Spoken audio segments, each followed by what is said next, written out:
Hello, friends, and welcome to the PrepWell podcast. I'm your host, Phil Black. And if you have an 8th, 9th, or 10th grader with big aspirations, like the Ivy League, or military service academies like West Point, ROTC, or athletic scholarships, boom, you've come to the right place. My specialty, my superpower, if you will, is preparing families for these competitive programs. I'll teach you what your child should do, when they should do it, and how you can help. So stick around and prepare to out-prepare. Hello, friends, and welcome to the show. Today we're talking about extracurricular activities and how they can impact, for good or for bad, the strength of your child's college application 2 or 3 years down the road. And if you're new to the podcast and you have an 11th or 12th grader, the time horizon that we'll cover today, 2 to 3 years, may be a little bit too long for your child, because this podcast is primarily meant for the conscientious parents of 8th, 9th, and 10th graders who are trying to help their children do the right things now so they'll be successful later, 2 or 3 years from now, in the college admissions process. Now, I think you'll get some value from it, but not quite as much as parents who have children with a 2 to 3 year window before they apply to college. Okay, here's an overview of a few of the topics I'd like to cover. Topic number 1, what counts as extracurricular activities? And by the way, in the college admissions business, we often refer to extracurricular activities as ECs. So if I use the term ECs, which I will a lot because it's habit, you'll know what I'm talking about. Because saying extracurricular activities every single time is a mouthful and cumbersome and annoying. Topic number 2, how most families approach ECs. Spoiler alert, they collect them. Topic number 3, how most families should approach ECs. Spoiler alert, they should connect them. Topic number 4, how important are ECs in the admissions process anyway? Spoiler alert, very. And topic number 5, how thinking about this topic now, as parents of 8th, 9th, and 10th graders, gives you an enormous leg up in the admissions process, not to mention a big reduction of stress and regret. And mind you, a lot of this is predicated on you being able to deliver this message to your child in a timely way and in a way that connects with them. Or, of course, you can let me do some of that heavy lifting by enrolling them in PrepWell Academy. If you'd like to do that, check out prepwellacademy.com. Topic number 1, what counts as an extracurricular activity, as an EC? Well, as most of us know, ECs are things that your child does outside of the classroom, and there's a wide range of activities that are considered ECs.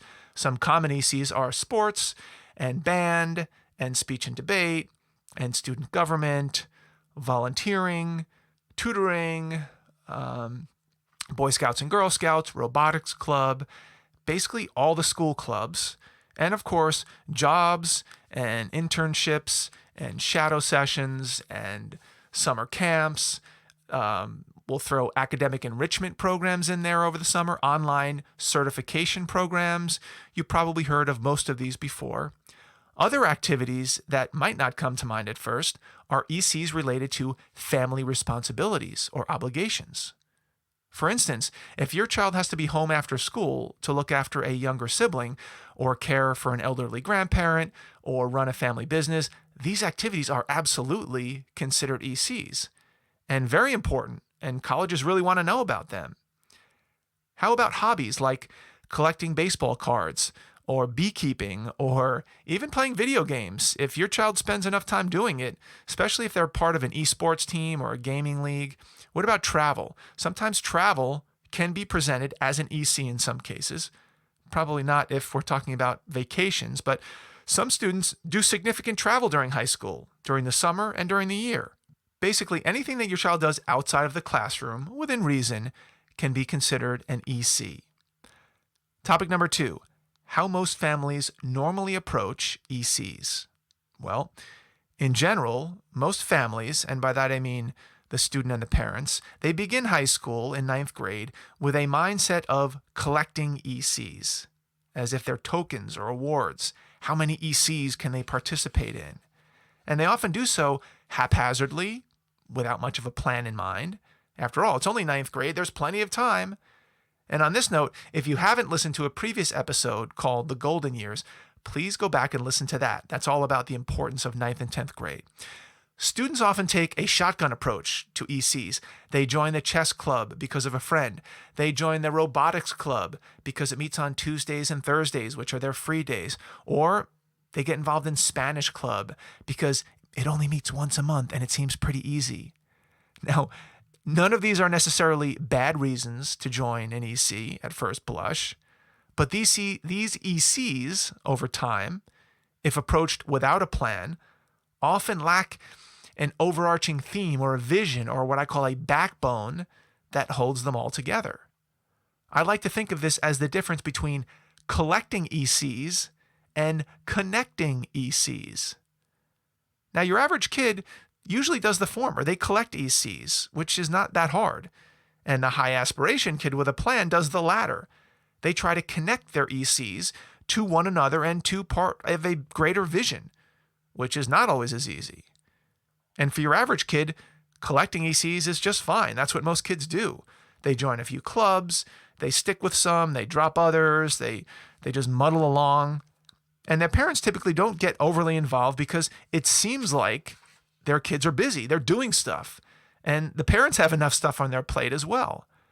And ironically, the whole reason that some kids join any of these clubs is because they think it will, quote, look good on their college application, which in truth may or may not be true depending on how they present these. But that's what they've been told or what they've heard or what they assume, so that's what they do. They take the default path. And oftentimes, this path can lead to a rude awakening come junior or senior year when a student tries to create a coherent story about their time in high school. And lastly, if your child doesn't have a plan and or they get a late start on certain ECs, it may make it difficult for them to gain leadership positions in these activities because they don't have any seniority. The students who've been in the club or the EC since freshman year, they will likely get first dibs on the presidency, for example, and your child might be out of luck. Let me give you an example of what I mean. Let's say we have a student, a fictional student, let's call her Jane, who didn't get my memo, she didn't enroll in Preple Academy, and as a freshman, she approached ECs like your average high schooler. By the time Jane's a senior, she has collected the following ECs. She was a math tutor over the summer. She was a member of student government on the Spirit Committee who organized the prom her senior year. She was the vice president of the Spanish Club sophomore year, although she's no longer a member anymore. She tried the chess club for a year, but then dropped out. She's a member of the recycling club for 3 years, and she attended a day camp for 5 weeks over the summer, and she played volleyball sophomore year. Now, from a parent's point of view, it may appear that Jane's high school career has been super busy, and she's been very engaged in tons of stuff. She stays after school every day and always seems to be at a meeting or some other type of event. And that might be true. She may have been legitimately busy with a lot of these ECs. However, when it's time for her to apply to college, and Jane begins to record these ECs on her application, do you sense a strong connection among these ECs? From her ECs, do you feel like you have a good sense about who Jane is, what she cares about, what she's passionate about, what she might want to study in college? Not really. The truth is she seems like she was all over the place. She didn't spend a lot of time in any one EC. She never held any leadership positions. The ECs were from a wide variety of fields, from tutoring to chess to volleyball. How were all of these things connected? Well, I can't tell. And to make matters worse, if you knew Jane personally, you would know that she's actually a huge history buff. She's a self-proclaimed expert in pre-industrial American history, if you could believe it. She could talk for hours about this topic, and she wants to be a history major in college. Wait, what?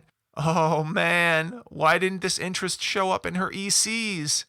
How would I, as a reader, know about Jane's abiding love of history from her list of ECs? I wouldn't. Now, maybe she's smart enough to include something about this in her essays, but who knows? If she didn't, her application reader would have no idea about the real Jane, if you will. Now, let's do an experiment. let's take a trip back in time and change history. What if Jane was a prep weller in freshman year, and she was taught by me in multiple lessons during freshman and sophomore year to actually think about what she really loved to do and consider building her ECs around that? What might have happened? Well, here are a few hypothetical ideas.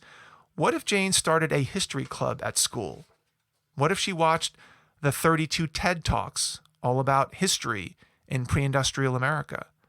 What if she wrote a children's book or produced a children's video all about pre-industrial America? What if she was a history tutor? What if she started a blog that talked all about her favorite aspects of pre-industrial America? What if she got a summer job at the American Museum of Natural History as a tour guide? What if she became a collector of old pre-industrial artifacts? What if she started her own podcast called The Good Old Days, all about our country's history pre-industrialization? What if she collected artwork from the era? What if she spent the summer traveling to the most important pre-industrial cities in America and taking photos? What if she read 200 of the most famous books about pre-industrial America? What if she contacted a history professor at a college on her wish list and performed some research for that professor's upcoming book? Now, I'm making all this up. I could go on, but I think you get the idea. Instead of doing what every other kid does for ECs, why not try out some ECs that are aligned with your interests? Now, if you were an application reader and you saw some of my made-up ECs on her application, would you have a different opinion of her? Would Jane have become a more compelling candidate? My guess is yes. So in summary, most families approach ECs too late, too haphazardly, too conventionally, and with a collection mindset. Now let's talk about how families should approach ECs, which is our third topic for today. Topic number 3, as you might guess, families should think about what kinds of ECs to focus on in 9th and 10th grade, not 11th and 12th. This should be abundantly clear by now. If your child waits until 11th or 12th grade, it's hard to build momentum. It's hard to show sustained effort. It's hard to show a pattern of interest. Ideally, your child should brainstorm about what they like to do, what classes they like the most, what teachers they like the most, and what they might want to major in down the road. Now, I know you might be thinking, but, my son or daughter hasn't the foggiest idea what they want to do in high school or college, let alone their lives. I'm with you. Fair enough. I've got 4 sons myself. Not every child will have a clear direction or a vision for their future in 9th or 10th grade. I get it. In my experience, however, the percentage of students who actually have a vision, even if it's a little fuzzy, and can articulate it is pretty significant. It's probably over 50%. But that's maybe because the students and families that I work with are often the more motivated type. And my pushback on the "my child has no idea what they want to do" excuse is that, how do you know? When's the last time you asked? Have you listened? Now, I know it's hard to nail down a teenager on anything these days, especially boys. I've got 4 boys, and man, it's a trial. But if your child is clueless, think to yourself, have I made an effort to help them find some clarity? Inside Prepple Academy, I spend several lessons asking your child to brainstorm and write down all the things they love to do, shows they like to watch, favorite classes, websites, online personalities, YouTube channels, you name it. Have them write it down. Then take a step back and start looking for themes or a clustering of interests. Is it sports? Is it art? Is it technology? Is it humanitarian aid? Is it saving the turtles? Now, it might not be as specific as pre-industrial American history, but you may find something to work with, and that's what you're looking for. And remember, this will be the exact exercise your child will go through when they are trying to figure out what type of summer job to get, what to major in, where to work after college, how to get that internship. So why not take a test run now? This is a skill that they should learn. And for the students that are typically attracted to my program, many already have pretty strong opinions on what they want to do with their lives. They're high achievers, they have high aspirations, and they at least like considering or thinking about these types of things. As a last resort, if your child is a complete blank slate and won't give you anything to work with. And by the way, if this is the case, don't feel bad. You are not alone. I have a couple blank slates myself. And here's a strategy. Ask them if they had to make a choice between studying STEM or the humanities, which would it be? STEM is science, technology, engineering, and math, and humanities is things like psychology and social studies and philosophy and history. This is a very broad question and something they should probably be able to answer, STEM or humanities. If you wanted to phrase it a different way because they're being stubborn, ask this question.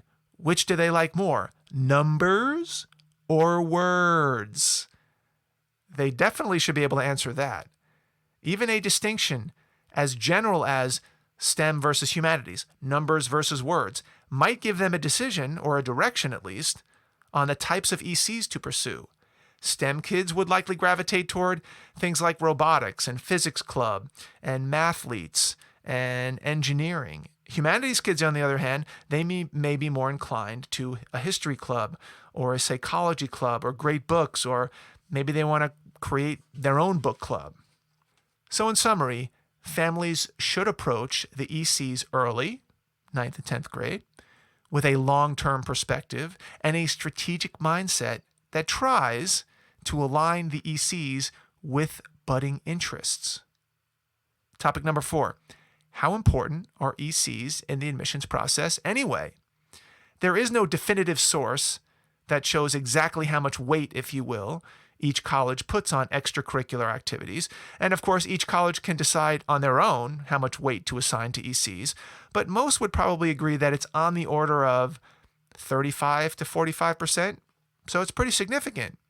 What's also important to note is the order in which most schools evaluate admissions factors. Here's what I mean by that. Most schools will evaluate 3 factors before all others. We call these, or I call these, the big 3. The big 3 are number 1, GPA, number 2, rigor of coursework, and number 3, standardized test scores. Okay. Now, once your child gets through the big 3 screen, I call it a screen because if your child doesn't have what it takes with these 3 measures, they're going to hit the screen. They're not going to go any further. So it wouldn't really matter what your child's ECs are like. In other words, if your child has a 3.7 GPA and a 1200 on the SAT and has taken a few AP classes, they will most likely not make it through the screen for the most competitive Ivy League schools. The numbers just aren't strong enough. So it wouldn't matter too much what their ECs look like. And yes, I'm generalizing. Technically, there aren't any low-end minimums for really any schools. But for the Ivy League, unless you're a supported, or what we call a supported or a recruited athlete, these numbers wouldn't cut it. However, if they have the GPA and the rigor and the SAT score that allows them through the screen, they will move on to the next phase of evaluation, which is typically, dun-da-da, extracurricular activities, ECs. At this point, ECs become very important. Why? Because from the college's point of view, everyone who makes it through the screen is, in their view, capable of doing the work. Now it's time to see what else each student brings to the table, what else they have to offer. Hello, ECs! ECs are what help children differentiate themselves from the other candidates. The GPA, the rigor, the ACT score, they're past that all now. And if the ECs are weak or unconnected or misaligned, that gives the admissions reader an easy out and they will pass on your child. Done. And by the way, this process takes about 11 or 12 minutes. So at this point, the admissions reader is looking for specific kinds of students to fill out their class. They have specific needs. Some people call them institutional needs. They need certain people to fill certain spots. If your ECs make you appear uninteresting, unfocused, and otherwise generic, you have very little chance of capturing their attention or filling one of their spots because they don't even know where they would put you. Let me make this point a little more clear. There are thousands and thousands of applicants who make it through the screen. Lots of students have high GPAs. Lots of students take AP and weighted classes. Woo! Lots of students crush the SAT, or the ACT. These applications are all over the place. They're not special in the eyes of a college, yet the ECs are what can help your child cut through this noise. In fact, when admissions officers talk about certain students who they like and are advocating for in committee, as we say, they often refer to the student not by name, but by their most significant EC. For example, they might refer to a girl named Sally as the first female Eagle Scout. Or they might refer to somebody else as, oh, that's the cowboy engineer, or that's the space gal, or that's the internet entrepreneur, or that's the Indiana Jones archaeologist guy, right? Or, yeah, that's the computer artist gal. For example, if Jane, the gal that I talked about earlier, this fictitious student who loved pre-industrial American history, if she had a list of ECs that actually matched her passion, now I mentioned a bunch of hypothetical ECs that probably would have done the trick, I could easily see the admissions officer referring to Jane as the female history expert while in committee. Female history expert would become her nickname. It would be the thing that defined her and gave her a place in the minds of the selection committee. Now, let me be clear. Just because you get a nickname doesn't mean you're in. But it does mean that if the school happens to be looking for more females to fill the history department, who do you think is going to get the call? The female history expert or the generic girl who tutored kids, played volleyball for 1 year, and was in the recycling club? Take a guess. The best applications present a profile where there is alignment among several factors: grades, standardized test scores, extracurriculars, teacher recommendations, essays, major preferences. Yes, this is easier said than done. This is the ideal candidate. That's what Prepple Academy tries to teach each and every week, how to do this. And of course, it's what I do with my private students. If each of these factors is pointing in the same direction, it makes the admissions officer's job a lot easier. You don't want to make the admissions officer's job too hard. They don't have the time to do extra work, no matter how compelling you might be. You don't want them to have to connect the dots for you. You want to connect the dots for them, so it's easy for them to understand who you are, what you stand for, and exactly what role you would fill at the college. You want a nickname. That's when they will go to bat for you, and that's all you can ask for. That's all for today, friends. I hope you found this episode to be relevant, to be informative, maybe even a little thought-provoking. And of course, if you'd like me to teach your child and you more about topics like this and dozens of other important college admissions issues, enroll your child in Prepple Academy today.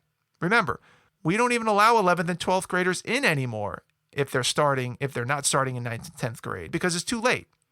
And if you like this podcast, please subscribe. It helps us out quite a bit. If you know someone who you think would find this information valuable, please share it with them. Sharing is the best way to grow this podcast, which in turn will give me the resources and the motivation to keep producing more episodes. Until next week, goodbye, good luck, and never stop preparing.